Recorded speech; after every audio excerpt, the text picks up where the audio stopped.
Hello everyone, my name is Markosian. It's been a pleasure being part of this class. Today I'm going to be going over some of the practical things that we've been going over this entire semester. So pharmacogenomics, briefly, it's a study of the genetics and drug response. It deals with the influences acquired as well as inherited in genetic variation on drug response in patients by drug response in patients by correlating gene expression to single nucleotide polymorphisms. And these things change with drug absorption, distribution, metabolism, and elimination, as well as the receptor effects. Pharmacogenomics aims to develop the rational means to optimize the drug therapy with respect to the patient's genotype and then their sequential phenotypes. To ensure the maximum efficacy with minimal adverse effects. So, as my title says, I will be explaining to you the community pharmacy, community pharmacists that are interested in offering this to patients, along with their MTMs, and how it's going to be practical for them to be able to get over the barriers that I'm going to be discussing and being able to have solutions in order to help patients with this service. Now, it is well recognized that different patients respond differently in different ways and to the same medication. Again, as we've seen this time and time again, individual differences in drug response are due to the sequences, variations in drug metabolism, drug transporters, and drug targets. In an attempt to avoid adverse effects of drugs and to ensure their efficacy, there is a growing interest in the field of pharmacogenomics, and this biochemistry, that the differences that we have inside of us, it makes a study of pharmacogenomics. And then more than 100 drugs actually carry the FDA pharmacogenomic information on this label in order for them to be able to be tested for this. Unfortunately, few primary care practitioners use this pharmacogenetic information to be able to influence their prescribing habits. And pharmacists are the logical healthcare provider that you would think to be able to bring these two together and have them be able to match their genetic genotype with the medication that they're receiving.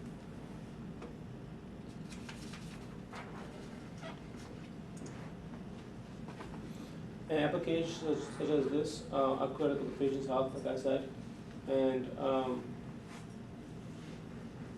pharmacies are easily accessible to be able to do this, and there's a growing population ahead of us, as well as a growing population of drug lists. So I feel that pharmacists will be easily accessible to patients and being able to offer this to them. And medications that are taken are going to be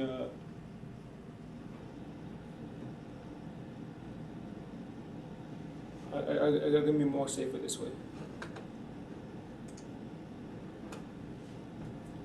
Community pharmacists are integral to patients' care through medication therapy management, and that's been continuing on.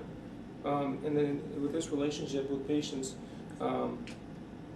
they're in a good position to be able to move on to the next step as far in giving them pharmacogenomic testings. And then finally, getting into the paper. This is the first time as well that that the United States has had a study in evaluating prospective pharmacogenomic testing by pharmacists in a community setting. So it's pretty interesting to see how they're going to be able to address some of the issues. And like with many things that are for the first time, there's many issues that they addressed. Some issues that come to mind is the degree of feasibility, the ability to obtain reimbursement for these clinical services for the pharmacists, and the level of satisfactions to patients that they're going to have in doing this study. as well as the prescribers and patients. And I feel that this paper does a good job in discussing the barriers and solutions to these, and that they've identified through pharmacogenomic testing services. And I think it is going to be more practical in the real world as more drugs come out. Okay, the practice setting that this study was done was in a single pharmacy, and it was part of a regional pharmacy, and that offered clinical services as well. So it was kind of good being able to incorporate that, integrate into the system. And this study did offer immunizations, MTMs, different point of care testings, blood pressure monitoring, diabetes education. So they were, it was a logical sense to pick this. And then specifically the pharmacy had 1,800 prescriptions weekly that they filled on a regular basis. So they weren't slow, and they were still able to conduct these services. And they had 3 pharmacies on staff, 2 of which took active part in pharmacogenomic testing.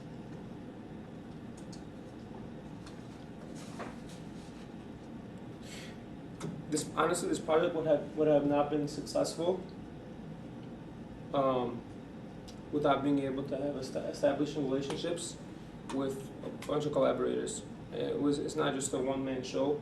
Each collaborator was a vital role, and they brought important resources, expertise, and experience that pharmacogenomic service is going to be is needed by the patients to the pharmacist.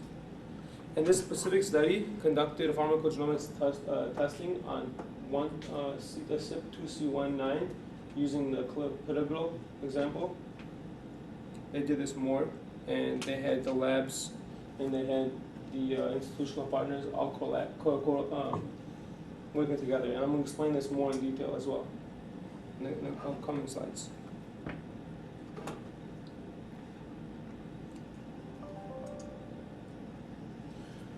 So now going to some of these barriers that some pharmacies that want to offer this solution to their patients that they might want to have encountered, and a possible solution to what they could do to get over that hump is what I'll be going over. The first problem is, how will the pharmacist order the lab test results? And why I'm saying this is that pharmacists in some areas of the country, in a lot of areas, they're not really considered healthcare providers, and lab companies, because of this, do not allow pharmacists to order these lab results for their patients. And then, so there's a lot of inconsistencies with this. And one of the solutions that could be done, there's a few different ones. They can apply for an application as part of a collective practicing agreement. They could be able to order these tests, but once, of course, they have to submit these to the Board of Pharmacy in order for them to have access to this kind of testing. Another thing they can simply do is have the doctors be able to order them, and then have them send the information and share the results with the pharmacist, so that she'll have access to them. Okay, moving on to another barrier. How will the results be documented with the prescriber? Okay, so we want to have an idea once they do a test, and have it be registered into the documentation in order for like future instances regarding the same enzyme won't have to be done again. So the reason that this is a barrier is because the systems, while they are electronic, they're not really synced together with the pharmacists and the prescribers. And that some of these ways that they can be able to solve this issue is being able to communicate in a way where they'll be able to have them on the same sync, on the same page. What they can do is be able to fax information back and forth, and be able to send back confirmatory faxes if they received it or not. And in this case, once the doctors did receive it, they can be able to input the information onto their website, onto their system at the office.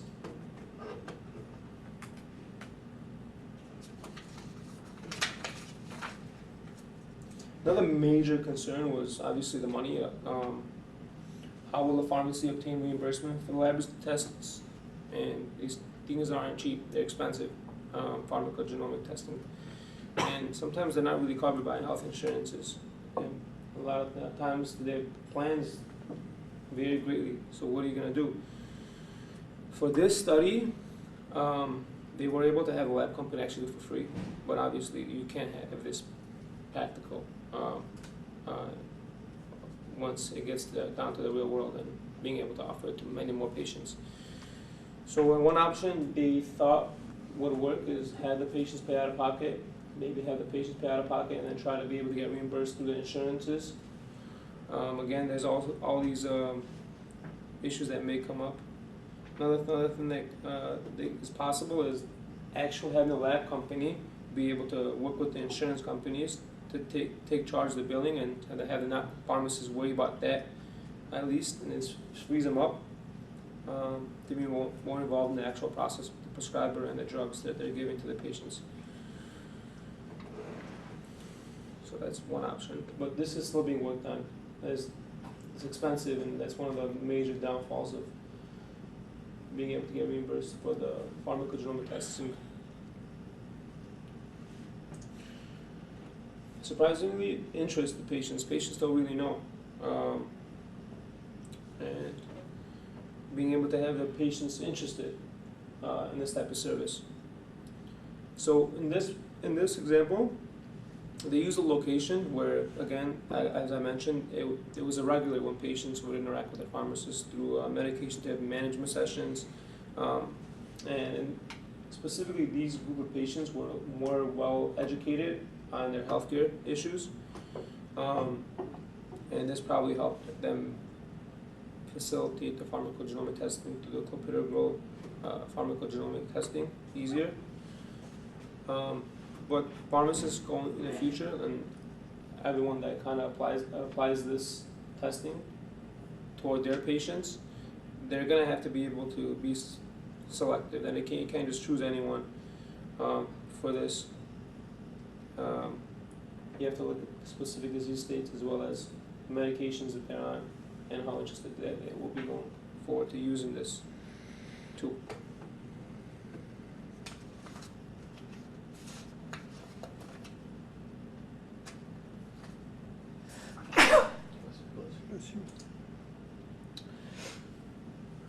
So the number of drugs are increasing, and the patient population is growing. This is going to be in need more and more as time progresses. It is for this reason that the American Pharmacists Association, APHA, suggests that the need to integrate pharmacogenomics into MTMs, because community pharmacists routinely offer them, and then they have a high level of contact with these patients. And it may be beneficial for pharmacogenomic testing to be offered by community pharmacists.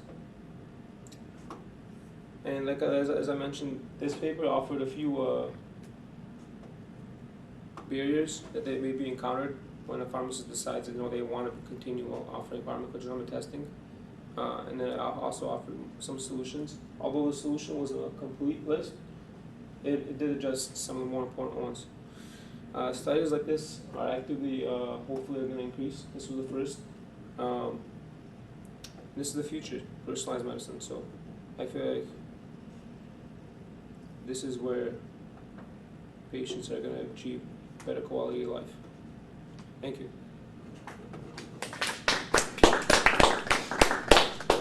These are my references.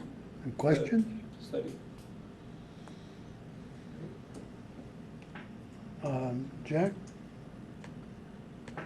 you focused on barriers.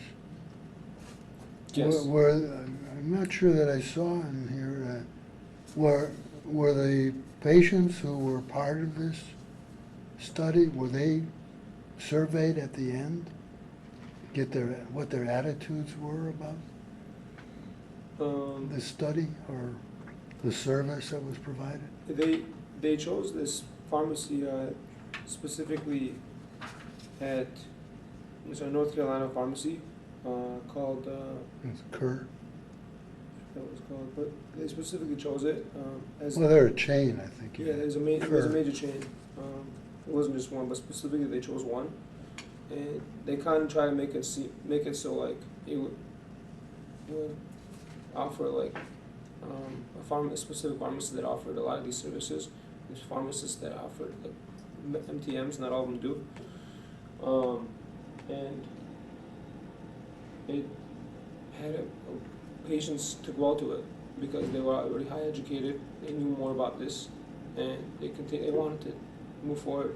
But in other cases, they might not be because this was specifically selected for that target group. But was there data that showed? It was kind of just more of an informational article, specifically numbers, and as well as being able to see how much patients like this or not. If that's what you're asking for. It didn't have that. Oh, okay. Yeah, I'm interested to see how the public responds. But They it say, did. so what? It did show it. Or was it interesting to them? Yeah.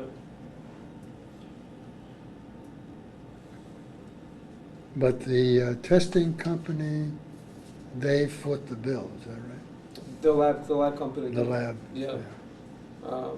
But they just did it in this specific example, and then they knew that if they told the patients that to pay out of pocket, their adherence probably would be significantly reduced, and people wouldn't want to do it no more. And for that reason, they just wanted to have show that it works and have some like moving on Okay. first. Any other questions, comments? Have you worked in a pharmacy a lot, like retail? Yeah, Do you feel like there were... not a lot, but I started with. Yeah.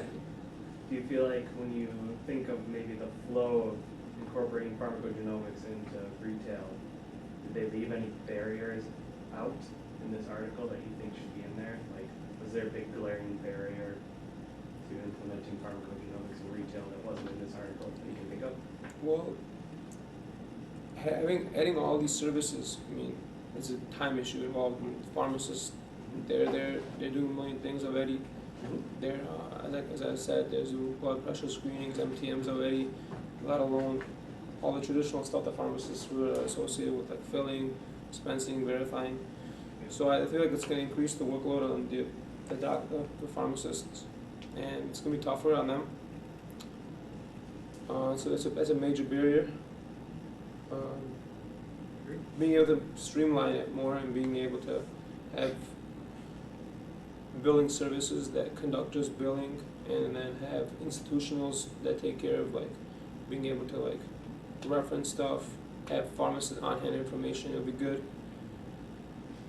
And then doctors being more responsive to this. It's an issue too. Like doctors don't do it. You know, like they don't a lot of times.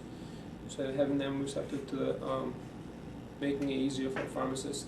It's a teamwork. It's a collaborative thing. There's no way one pharmacist alone are going to be able to do this by themselves.